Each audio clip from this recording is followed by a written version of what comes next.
Loss Angeles wild fire. California Los ஏஞ்சல்ஸில் என்ன நடந்துட்டு இருக்கு அதை பற்றி தான் இந்த வீடியோ கவரேஜ் பண்ண போகிறேன் ஃப்ரெண்ட்ஸ்.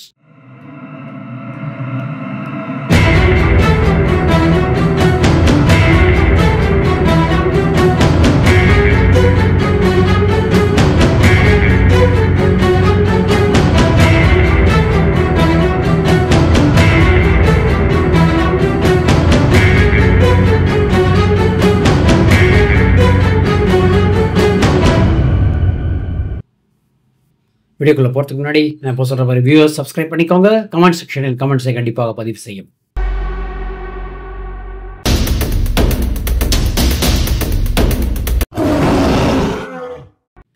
என்னதான் நடக்குது அமெரிக்காவில்? லாஸ் ஏஞ்சல்ஸ் ஏரியாவில் பயங்கரமான ஒரு ஃபயர். கிட்டத்தட்ட ஒரு 10 நாட்களுக்கு முன்னாடி ஆரம்பித்த இந்த ஃபயர் ஹெவியாக பரவிட்டு இருக்கு. என்ன காரணம்? எதனால இது பரவுது? யார் இருக்காங்க அங்கே? ஏன் இவ்வளவு முக்கியத்துவம்? நிச்சயமா அஃபெக்ட் ஆகிற எந்த ஒரு இடத்தையும் நம்ம முக்கியத்துவத்தோடு தான் பார்க்கணும். ஆனால் இதுக்கு இப்போ இவ்வளவு பெரிய ஃபயர் ஏன்? அதுவும் வேர்ல்டுலேயே ரிச்சஸ்ட் ஏரியா அப்படின்னு சொல்லப்படும் அந்த ஹாலிவுட் செலிபிரிட்டிஸ்லாம் இருக்கிற அந்த இடத்துல என்ன பிரச்சனை? வாங்க இதை பற்றி இன்றைய வீடியோவில் பார்த்துடலாம். முதல் பகுதி நான் சொன்ன மாதிரி நான் கேட்ட இந்த கேள்விகள், என்ன நடக்கிறது அமெரிக்காவில், என்ன நடந்துட்டு இருக்கு அப்படின்றத பற்றி முதல் பகுதி. இரண்டாவது, ஏன் இன்னும் அந்த ஃபயரை கட்டுப்படுத்த முடியலை அப்படின்றது தான் இரண்டாவது முக்கியமான பகுதி. நான் சொல்கிற மாதிரி மூணாவது, நம்ம எப்போதுமே பார்க்கும் ஒரு ஷாக்கர், ஒரு சர்ப்ரைஸ் என்ன அப்படின்னு பார்த்தீங்கன்னா, நிச்சயமாக இதில் இது ஒரு ஹிடன் அஜெண்டாவா இல்லை இதற்கு என்ன காரணம்? காரணத்தை கேட்டால் ரொம்ப திகிலடைக்க வைக்கிற ஒரு விஷயமா இருக்கு. வீடியோவுக்குள்ளே போகலாம். முதல் விஷயம், இப்போ பார்த்தீங்கன்னா அமெரிக்காவில் எஸ்பெஷலி லாஸ் ஏஞ்சல்ஸ் ஏரியாவில், கலிஃபோர்னியா லாஸ் ஏஞ்சல்ஸ் இந்த ஏரியாவில் தான் இந்த தீயானது பயங்கர காட்டு தீயா கொடூரமாக பரவிக்கிட்டு இருக்குன்னு சொல்லலாம். நீங்களே இந்த காட்சிகளை இப்போ பார்க்கலாம். பயங்கரமான இந்த தீக்கு காரணம் என்ன? எப்படி இது ஆரம்பிச்சுது? ஏன் இது பரவிக்கிட்டு இருக்கு? எப்படி இது ஆரம்பிச்சதுன்னு சொல்கிற விஷயங்கள் பார்த்தீங்கன்னா, இதில் முக்கியமாக ஆரம்பிச்சதுன்னு சொல்கிறதுக்கு முன்னாடி என்னென்ன பாதிப்புகள் நடந்தது. 4 லட்சம் கோடி ப்ராப்பர்ட்டி இழந்திருக்கிறார்கள் இங்கே இருக்கிற மக்கள். 2 லட்சம் ஏக்கர்கள் இந்த பகுதியில் எரிந்து சாம்பலாகி இருக்கிறது. 10,000க்கும் மேற்பட்ட வீடுகள் கருகி கொண்டிருக்கின்றன. இதிலெல்லாம் பார்த்தீங்கன்னா கார்லாம் பார்த்தீங்கன்னா காருடைய மெட்டல்லாம் மெல்ட் ஆகுது. அந்த லெவலுக்கு பயங்கரமான ஒரு தீ. 3 லட்சம் ஃபேமிலிஸ் கிட்டத்தட்ட இந்த ஏரியாவில் இருக்கிற மொத்த ஃபேமிலிஸுக்கு கரண்ட்டு கிடையாது. இதெல்லாம் நடக்கும். இந்த பாதிப்பை எது ஸ்டார்ட் பண்ணியிருக்காங்க அப்படின்னு பார்த்தீங்கன்னா பல விஷயங்கள் சொல்கிறாங்க. ஒரு சாரார் என்ன சொல்கிறாங்கன்னா, இது கிளைமேட் சேஞ்சால் வரப்பட்ட ஒரு விஷயம். கிளைமேட் சேஞ்சுன்னு சொல்லும்போது சும்மா கிளைமேட் சேஞ்சு சொல்லிட்டு போகிற விஷயம் இல்லை. 2022-23 பார்த்தீங்கன்னா என்ன நடந்திருக்குன்னா, பயங்கரமான மழை இந்த ஏரியாவில் பெஞ்சிக்கிட்டு இருக்கு. இதே டைம் டிசம்பர் ஜனவரி இந்த டயத்தில். இதற்கு பிறகு என்ன இருக்குது அப்படின்னு பார்த்தீங்கன்னா, 2024 அதாவது போன வருடம் ஃபுல்லாகவே மழையே பெய்யாமல் பயங்கர ட்ரையாக இருந்திருக்கு. ஸோ ட்ரையாக இருக்குதுன்னு சொல்லும் பொழுது எப்படி ஆகுது அப்படின்னா, அங்கே உள்ள ஏரியாலாம் பார்த்தீங்கன்னா மரங்கள், கிராஸ், அந்த ஷரப்ஸ் அந்த மாதிரி உள்ள விஷயங்கள் அதெல்லாம் தண்ணி படலைன்னா என்ன ஆகும்? காஞ்சி போயிடும். காஞ்சி போனால் வைக்கோல் அளவு பயங்கரமான ஒரு ட்ரையான ஒரு தன்மை வந்துடும். வறட்சியான ஒரு நிலைமை நீடிக்கிறது. அங்கே என்னதான் அவங்க அங்கே இருக்கிறவங்க, நான் சொன்ன மாதிரி சாதாரணமான மக்கள் இல்லைங்க. அங்கே இருக்கிறவங்க எல்லாருமே பார்த்தீங்கன்னா ஹாலிவுட் செலிபிரிட்டிஸ். பாரிஸ் ஹில்டன், அதோட மெல் கிப்சன், ஜெஃப் பிரிட்ஜ், இந்த மாதிரி ஸ்டீவன் ஸ்பீல்பர்க், இந்த மாதிரி இவங்களுடைய வீடுகள் தான் அங்கே இருக்குது. அவ்வளோ பெரியவங்க நமக்கு தெரியும். அது ஒரு மவுண்டன் ஏரியா, ஒரு பெரிய மலை மாதிரி. அந்த மலையில் பார்த்தீங்கன்னா நிறைய இடத்துல நம்ம ஹாலிவுட் படங்கள்லாம் பார்த்துருப்போம். ஒரு வீடு இருக்கும், அதை சுற்றி காடாக அப்படியே ரொம்ப நேச்சுரல் இதுவாக இருப்பாங்க. ஸோ அந்த மாதிரி ஒரு கட்டமைப்பை வச்சு தான் இருந்துட்டு இருக்காங்க. ஆனால் அந்த மாதிரி பீப்புள் கூட சஃபர் பண்ணக்கூடிய இந்த இதுக்கு வரக்கூடிய காரணங்கள் பல சொல்கிறாங்க. சில பேர் சொல்கிறாங்க ஓகே, அது நம்ம இரண்டாவது பகுதியில் பார்த்துடலாம். ஸோ இப்போதைக்கு இவ்வளவு பெரிய ஒரு பாதிப்பு ஸ்டார்ட் ஆகிருக்கு. அந்த ஒரு இது பரவிக்கிட்டே இருக்குது. அது எங்கே அப்படின்னா, ஒரு எக்ஸாம்பிள் சொல்லணும்னா நம்ம இந்தியாவுடைய இது எக்ஸாம்பிள் எடுத்துப்போமே. சென்னை இல்லைன்னா மும்பை. ஒரு பக்கம் எப்படி இருக்குது அமெரிக்காவில் வந்து பார்த்தீங்கன்னா, இந்த லாஸ் ஏஞ்சல்ஸ் கலிஃபோர்னியா அப்படின்ற பகுதி வந்து மும்பை மாதிரி. அந்த சைடு பார்த்தீங்கன்னா நியூ ஜெர்சி அந்த மாதிரி ஏரியாஸ், அந்த இதெல்லாம் சிட்டிஸ்லாம் அந்த சைடு. லைக் டெல்லியில் பார்த்தீங்கன்னா எப்படி கவர்மெண்ட் பீப்புள் இருப்பாங்களோ அந்த மாதிரி நியூ ஜெர்சி சைட்லாம் பார்த்தீங்கன்னா கவர்மெண்ட் அந்த மாதிரி இருப்பாங்க. கலிஃபோர்னியா லாஸ் ஏஞ்சல்ஸ் சைட்லாம் பார்த்தீங்கன்னா மும்பை மாதிரி எப்படி நமக்கு பாலிவுட் இருக்கோ அந்த மாதிரி ஹாலிவுட் என்டர்டெயின்மெண்ட், கிளாமர் எல்லாம் அந்த கிளாம் வேர்ல்டு அந்த மாதிரி சில விஷயங்கள் இருக்குது. ஸோ இந்த மாதிரி உள்ள ஸ்ப்ரெட் தான் வந்து இந்த 2 பகுதிகளுக்கும் உள்ள வித்தியாசம். அதில் முக்கியமான விஷயம் என்னன்னா, லாஸ் ஏஞ்சல்ஸ் ஏரியா வந்து அமெரிக்காலேயே 2வது மிகப்பெரிய புகழ்பெற்ற இடம்னு சொல்லலாம், நியூ ஜெர்சியை அடுத்து. ஸோ இவ்வளோ விஷயம் இதில் இருக்குங்க. அடுத்த விஷயம் நம்ம பார்க்க போகிற இது என்ன அப்படின்னு பார்த்தீங்கன்னா, நான் சொல்லிட்டேன் இப்போ இந்த இது உங்களுக்கு புரியுது இல்லையா? ஸோ காட்டுத்தீயுடைய தீவிரம் எப்படி இருக்குது அப்படின்னா, இப்போ for example T Nagar area, Anna Nagar area, இல்லைனா வந்து வேற அடையார், பெசநகர் அந்த மாதிரி ஏரியா வந்து கிட்டத்தட்ட ஒரு 10 நாள் எரிஞ்சுக்கிட்டே இருக்குது. என்ன இருந்தாலும் யாராலையும் ஒன்றும் பண்ண முடியல, எரிஞ்சுக்கிட்டே இருக்குது. அப்போ என்ன ஆகும்? வீடுகள் கருகி சாம்பலாகும். ஸோ இந்த நிலைமை தான் வந்து ஒரு உதாரணத்துக்கு சொன்னேன். இந்த மாதிரி உள்ள விஷயம்தான் வந்து இப்போது அமெரிக்காவில் நடந்துகிட்டு இருக்குங்கிறது தான் வந்து உண்மை. இதுதான் வந்து என்னுடைய வீடியோடைய முதல் பகுதி. 2வது பகுதி, இதற்கு காரணம் என்ன அப்படின்னு அலசிடலாம். நிறைய பேர்னால நிறைய விஷயங்கள் சொல்கிறாங்க இதுக்கு காரணமாக இருக்கும் அப்படி, அதாவது ஹேஷியங்கள் சொல்லுவாங்க இல்லையா, நான் நினச்சேன் அப்படி இருக்கலாம் அப்படின்ற மாதிரி விஷயங்கள். என்ன அப்படின்னா, காட்டுத்தீ தானாக ஆரம்பிச்சிருக்கலாம். இது ஒரு விஷயம். இது யூஸ்வலாகவே நடக்கிறது தான். 2020 கூட நடந்து அதில் சில மேன்மேடா இல்லை இதுவா அப்படின்ற கான்ட்ரவர்சியில் சில பேர் அரெஸ்ட்டும் பண்ணியிருந்தாங்க இதே ஏரியாவில். ஆனால் இப்போ என்ன சொல்கிறாங்கன்னா, இது தீயாக இருக்கலாம் அப்படின்றது ஒரு ஆர்குமெண்ட். 2வது ஆர்குமெண்ட் என்னென்னு பார்த்தீங்கன்னா, ஏதாவது ஒயர் கட்டாகி விழுந்திருக்கலாம். ஒயர் கட்டானதுனால எலக்ட்ரிசிட்டியுடைய இது பாதிப்பு வந்து பரவி அது மூலமாக ஸ்ப்ரெட் ஆகிருக்கலாம் அப்படிங்கிறது 2வது. அதான் எலக்ட்ரிசிட்டி வந்து மேன்மேடாக இருந்தாலும் நேச்சுரலாக அது கட்டாகி விழுந்திருக்க கூடும் அப்படின்ற மாதிரி ஒரு விஷயம். இதை தவிர ஒருத்தர் வந்து ஸ்பார்க் மாதிரி மெட்டீரியலை வச்சுக்கிட்டு சைக்கிளை சுற்றிட்டு இருக்காரு, அவர் தான் வந்து ஸ்டார்ட் பண்ணியிருக்கலான்ற மாதிரி அரெஸ்ட் பண்ணியிருக்காங்க ஒரு நபரை அமெரிக்காவில். இது மாதிரி சில நபர்கள் இருக்கக்கூடும் அப்படின்ற மாதிரியும் சொல்கிறாங்க. ஸோ இது வந்து 3வது விஷயம். ஸோ 4வது, இதையும் தாண்டி ஏதாவது ஹிடன் அஜெண்டா இருக்கலாமா? ஃபார் எக்ஸாம்பிள் இன்சூரன்ஸ் கம்பெனிஸ்லாம் பார்த்தீங்கன்னா, போன வருடமே இல்லை இங்கே உள்ள வீட்டுக்கெல்லாம் எங்களால் இன்சூரன்ஸ் பண்ண முடியாது, காட்டுத்தீ பரவும் ஒரு விஷயம் இருக்கலாம் அப்படின்ற மாதிரி ஒரு இது இருக்குது அப்படின்ற மாதிரி சொல்லியிருக்காங்க. ஸோ இது ஆல்ரெடி எல்லாருக்கும் இன்சூரன்ஸ் கம்பெனிஸுக்கு எல்லாமே தெரிஞ்சிருக்கிறதா இந்த மாதிரி நடக்க போகுது அப்படின்னு சொல்லிட்டு, அதனால தான் அவங்க வந்து இன்சூரன்ஸ் கொடுக்காம இருந்திருக்காங்களா, ஏதாவது ஹிடன் அஜெண்டா இருக்கா அப்படின்ற மாதிரி சில விஷயங்கள் ஓடுகின்றன. ஸோ எது எப்படி இருந்தாலும் இது வரைக்கும் பார்த்தீங்கன்னா இந்த ஒரு விஷயம் வந்து என்ன நடந்திருக்கு அப்படின்றத பற்றிய எதனால ஸ்டார்ட் ஆயிருக்கு அப்படிங்கிற ஒரு கிளாரிட்டி இல்லாமல் தான் இந்த விஷயம் இன்னும் ஓடிக்கிட்டு இருக்கு.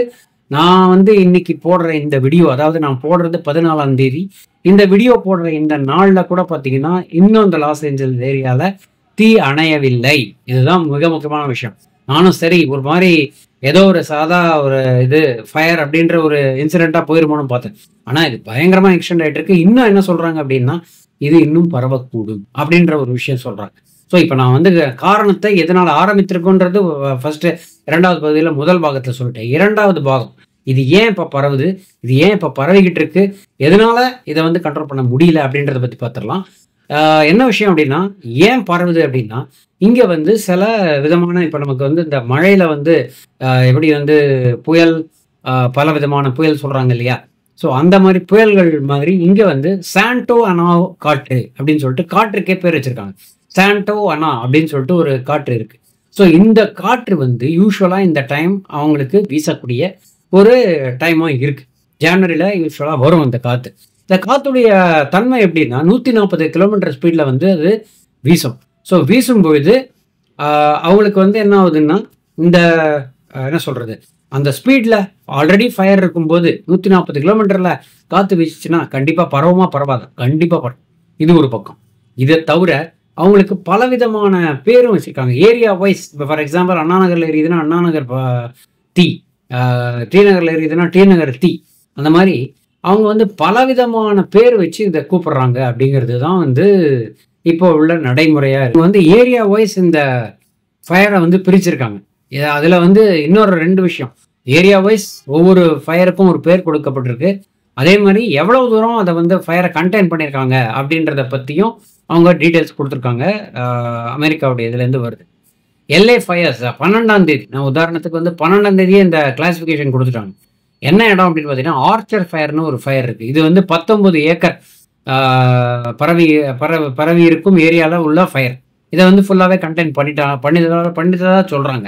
இரண்டாவது வந்து ஹர்ஸ்ட் ஃபயர் அப்படின்னு சொல்லிட்டு இது ஒரு 800 ஏக்கர் இருக்குது. அதில் வந்து 95% இதை வந்து கண்டெயின் பண்ணியாச்சு. 5% இருக்குது, அது கண்ட்ரோலில் கொண்டு வந்துடலாம் அப்படின்றது இன்னொரு விஷயம். லிடியா ஃபயர் அப்படிங்கிறது கிட்டத்தட்ட 400 ஏக்கரில் இருக்குது. அதையும் ஃபுல்லாக கட்டுப்படுத்திட்டாங்க. இப்போ பிரச்சனை எங்கே அப்படின்னு பார்த்தீங்கன்னா 2 ஏரியா. ஈட்டன் ஃபயர்னு ஒரு ஏரியாவில் இருக்குது. அதை தவிர பாலிசைட் ஃபயர் அப்படின்னு சொல்லிட்டு ஒரு ஏரியாவில் இருக்குது. சரி, ஈட்டன் ஃபயர் அப்படின்னு சொல்லும்போது ஆக்டிவ் வைல்டு ஃபயர்னு சொல்கிறாங்க. இதுக்கு டெஃபினேஷன் கொடுத்துருக்காங்க. ஆக்டிவ் வைல்டு ஃபயர் எந்த ஏரியாவில் வருது அப்படின்னா ஆல்டடீனா ஏரியா, லாஸ் ஏஞ்சல்ஸ்லேயே வந்து சதர்ன் கலிஃபோர்னியாவில். இது வந்து 7ஆம் தேதி ஆரம்பித்த இந்த ஃபயர். இதுக்கு பேர் தான் ஈட்டன் ஃபயர். அடுத்ததான் நம்ம பார்க்குற இது என்னன்னு பார்த்தீங்கன்னா இது பாலிசைட் ஃபயர். இப்போ ஈட்டன் ஃபயர் பொறுத்த வரைக்கும் 27% தான் வந்து கண்டெயின் பண்ணியிருக்காங்க, கட்டுப்படுத்திருக்காங்க. இதில் வந்து கிட்டத்தட்ட 73% கண்ட்ரோல் ஆகாமல் இருக்குது. இதுதான் வந்து மேஜராக ஒரு கன்சர்னாக இருக்குது. இது ஒரு ஏரியா. இரண்டாவது மிகப்பெரிய ஏரியா எபி சென்டர் சொல்லுவாங்கல்ல, அந்த ஏரியா என்ன, அதாவது நடுநிலை. இந்த இதுக்கே மூல காரணம் எப்படின்னு பார்த்தீங்கன்னா பாலிசைட் ஃபயர். இதுக்கு முன்னாடி ஈட்டன் ஃபயரில் வந்து எவ்வளோ ஏரியா கவர் பண்ணியிருக்காங்களோ கிட்டத்தட்ட 15,000 ஏக்கர். அந்த கவரேஜில் அவ்வளோ பெரிய ஏரியாவில் 27% தான் அவங்களால கண்ட்ரோல் பண்ண முடிஞ்சிருக்கு. இது ஒரு பக்கம். அடுத்தது பாலிசைட் ஃபயர் இதையும் விட பெருசானது. கிட்டத்தட்ட 24,000 ஏக்கர் இதில் வந்து ஸ்ப்ரெட்டில் இருக்குது. இதில் 13% தான் கண்ட்ரோல் பண்ணியிருக்காங்க. விச் மீன்ஸ் கிட்டத்தட்ட 87% இன்னும் கட்டுப்படுத்தாமல் கொழுந்து விட்டு பயங்கரமாக எரிஞ்சுக்கிட்டு இருக்கு. இந்த 2 ஃபயர் தான் இப்போ நான் சொன்ன அந்த ஒரு இன்க்ரீஸில் இருக்கக்கூடிய வாய்ப்பு இருக்கிற அந்த ஃபயர்னு சொல்லலாம். சரி, இப்போ இவ்வளவு தூரம் இந்த ஃபயர் வந்து வந்துருச்சு, இங்கெல்லாம் வந்து வந்திருக்குன்னு பார்த்துட்டோம். ஸோ இதில் யார் யாருக்கெல்லாம் பாதிப்புன்னு நான் சொல்லிட்டேன். ரொம்ப கஷ்டமான விஷயங்க இது. ஏன்னா எவ்வளோதான் அவங்க பணக்காரணங்களாக இருந்தாலும், நம்ம இதுலேயே பார்த்தோம், சென்னை மழையிலேயே அடிக்கடி பார்க்குறோம், எவ்வளோ பணக்காரணங்களாக இருந்தாலும் அவங்களுடைய வீடு வாசல்லாம் விட்டுட்டு போகிறோங்கிற மாதிரி எவ்வளோ ஹாலிவுட்டில் பெரிய பெரிய செலிப்ரிட்டிஸ் அவங்க Paris Hilton, Mel Gibson, Jeff Bridge, Steven Spielberg, அவரை மாதிரி ஆட்களெல்லாம் வந்து யாருமே இல்லாமல் ஒரு இதில் கூட அவங்க போட்டிருக்காங்க. ட்விட்டரில் என்ன சொல்கிறாங்க, மெல் கிப்சன் பாரிஸ் ஹில்டன் என்ன சொல்கிறாங்க அப்படின்னா, ரொம்ப ரொம்ப இதுவாக இருக்குது, என்னுடைய வீடு எனக்கு முன்னாடியே என் கண் முன்னாடியே எரிஞ்சுக்கிட்டு இருக்கு, என்னுடைய எல்லா ப்ராப்பர்ட்டியுமே போயிடுச்சு, இந்த ஏரியாவில் நான் பெரிய லெவலில் என்னுடைய ஆசை கனவுகள்லாம் வச்சு பண்ண விஷயம் என் கண் முன்னாடி ஒரு நொடியில் எரிஞ்சு சாம்பலாகிறத என் கண் முன்னாடி நான் பார்க்க முடியுது, ரொம்ப கஷ்டமான ஒரு விஷயமாக இருக்கிறது அப்படின்ற மாதிரி இவங்க பாரிஸ் ஹில்டன் சொல்லியிருக்காங்க. இதை தவிர அவங்க என்ன ஆட் பண்ணுறாங்கன்னா, நல்ல வேளை நானும் என்னுடைய பெட்ரும் என்னுடைய குடும்பத்தாரும் சேஃபாக இருக்கும்னு நினச்சி கடவுள்கிட்ட வந்து ரொம்ப ரொம்ப நன்றியை தெரிவிச்சுக்கிறேன்ற மாதிரி சொல்லிட்டு, இந்த மாதிரி பாதிக்கப்பட்ட பல பேருக்கு வந்து ரொம்ப ரொம்ப அவங்களுக்கு என்னுடைய அனுதாபங்கள், என்னுடைய நிச்சயமாக என்னால் அவங்களுடைய உணர்வை புரிஞ்சிக்க முடியுதுன்ற மாதிரி ரொம்ப பேத்தட்டிக்காக போட்டிருந்தாங்க. கேட்கவே ரொம்ப கஷ்டமாக இருக்குது. என்னதான் அவங்க வந்து பெரிய ஒரு ஹாலிவுட் செலிப்ரிட்டியாக இருந்தாலும் கஷ்டம்னு வரும்போது கண்டிப்பாக வந்து ஏழை பணக்காரன் இல்லாமல் வித்தியாசமே இல்லாமல் அடிக்கக்கூடிய ஒரு விஷயம்தான் இந்த நேச்சுரல் கலாமிட்டிங்கிறது தான் வந்து நிதர்சனமான உண்மை அப்படின்றது நம்மளால் இந்த விஷயத்துலேருந்து புரிஞ்சுக்கொள்ள முடியுது. இதை தான் நான் சொல்லணும்னு நினச்சேன் இந்த 2வது பாகத்தில். 3வது பாகம் ஷாக். இவ்வளோ விஷயங்கள் நடந்திருக்கு. என்னதான் நடக்குது, என்னடா நடக்குது இந்த லாஸ் ஏஞ்சல்ஸ் ஏரியா மற்றும் கலிஃபோர்னியாவில், ஏன் இப்படி நடக்குது அப்படின்ற கேள்வி பார்த்தா 2வது பாகத்தில் நம்ம பார்த்த மாதிரி எதனால் ஆரம்பிச்சுது அப்படின்றதுடைய விளக்கம் இன்னும் தெரியல. ஆனால் நம்ம இப்போ தெரியும், ஜனவரி 20ஆம் தேதி டொனால்ட் ட்ரம்ப் அவர்கள் வந்து பங்கேற்க போகிறார். அவருடைய பார்ட்டியை சேர்ந்த எலான் மஸ்கும் வந்து ஒரு கவர்மெண்ட்லையும் ஈடுபட போகிறாங்க. பெரிய ஒரு அச்சர்னிங் பண்ண போகிறதா அவங்க சூழலித்திருக்கிறார்கள். அதனால் அது மட்டும் இல்லாமல் பல விஷயங்கள் நம்ம ட்ரம்ப்புடைய இதில் பார்த்துட்டோம். அதாவது பிடன் ட்ரம்ப் என்ன மாதிரி நடக்குது, என்ன மாதிரி NATO, Ukraine, Hamas, Israel, Iran, Syria, பல பிரச்சனைகள் பார்த்தாச்சு.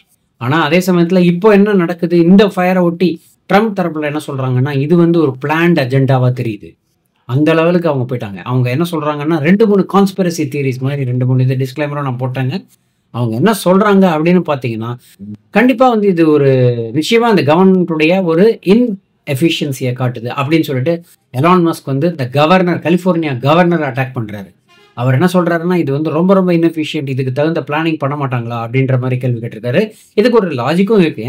ஏன்னு பார்த்தீங்கன்னா, இவங்க என்னதான் இவ்வளோ தூரம் இவ்வளோ ஃபயர் இருக்கு, காட்டு தீ இருக்கு. நமக்கு உடனே ஒரு கேள்வி வரும்னு, இந்த ஃபயர் அணைக்க வேணாமாப்பா? அதுக்கு என்னப்பா ஸ்டெப்ஸ் எடுக்குறாங்க? அப்படின்னு கேட்கும் இல்லையா? அந்த கேள்விக்கு பதில் என்ன அப்படின்னு பார்த்தீங்கன்னா, ஃபயர் எக்ஸ்டிங்விஷர்ஸ் உள்ள அந்த டிபார்ட்மெண்ட்ல ஃபயர் டிபார்ட்மெண்ட்டுக்கு சரியான பட்ஜெட் ஒதுக்கப்படவில்லை.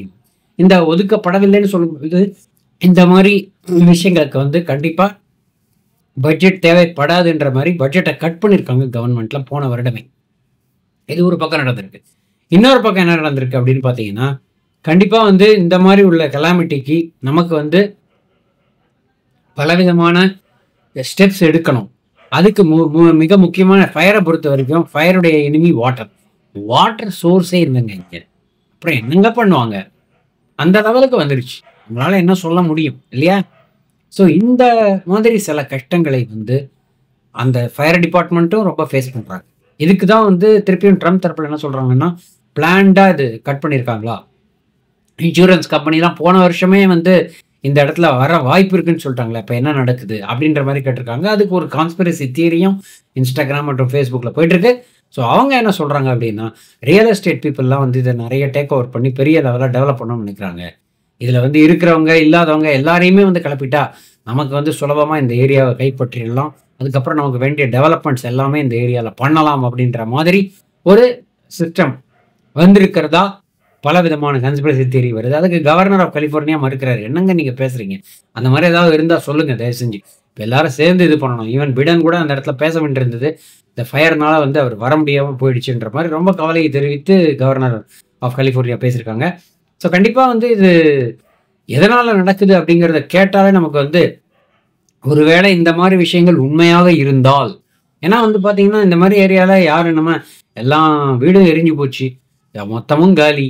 இருக்கிறது லேண்ட் ஒண்ணு தான். அவங்க எடுத்துக்கிறீங்களா? இந்த பிரைஸுக்கு நாங்க தரோம். குடுத்தீங்கன்னா வாங்கிக்கிறோம். அப்படின்ற மாரி சொன்னா வேற வழியே இல்லாம விற்க வேண்டிய ஒரு கட்டாயத்துல தான் இருக்காங்க. ஸோ இந்த மாதிரி ஒரு ஸ்கிரிப்டட் விஷயங்கள் நடந்திருக்கலாமோ? அப்படின்ற ஒரு விஷயமும் தெரியுது. எது எப்படியா இருந்தாலும் கலிஃபோர்னியா, லாஸ் ஏஞ்சல்ஸ் ஃபயர் டெஃபினட்டா வந்து ஒரு கேட்டாஸ்ட்ராஃபி ஆஃப் அமெரிக்கான்னு தான் சொல்லலாம். இது வந்து கண்டிப்பா நான் நம்ம நம்ம வேண்டிக்க வேண்டியது நமக்கு எத்தனையோ பேர் நம்ம இந்தியர்களுடைய ரிலேட்டிவ்ஸ், ஃப்ரெண்ட்ஸ் எல்லாருமே வந்து ஃபாரின்ல இருப்பாங்க. எஸ்பெஷலி அந்த ஏரியால இருந்து வரக்கூடிய ஆட்களும் இருப்பாங்க. தயவு செய்து அவர்களுக்கு ஆன உதவிகளை நம்மளால் செய்ய வேண்டும்னு சொல்லி கேட்டுக்கொண்டு இந்த வீடியோ பதிவை இத்துடன் முடிவு செய்கிறேன். பொறுத்திருந்து பார்க்க வேண்டும். என்ன டெவலப்மெண்ட்ஸ் நடக்குது? கடவுள் எல்லோரையும் சொல்ற மாரி கடவுள் காப்பாற்றட்டும் அப்படின்றத சொல்லி இந்த வீடியோவை நான் இத்துடன் முடித்துக் கொள்கிறேன். சுவாரஸ்யமான தகவலுடன் மீண்டும் இணைவோம். நன்றி, வணக்கம்.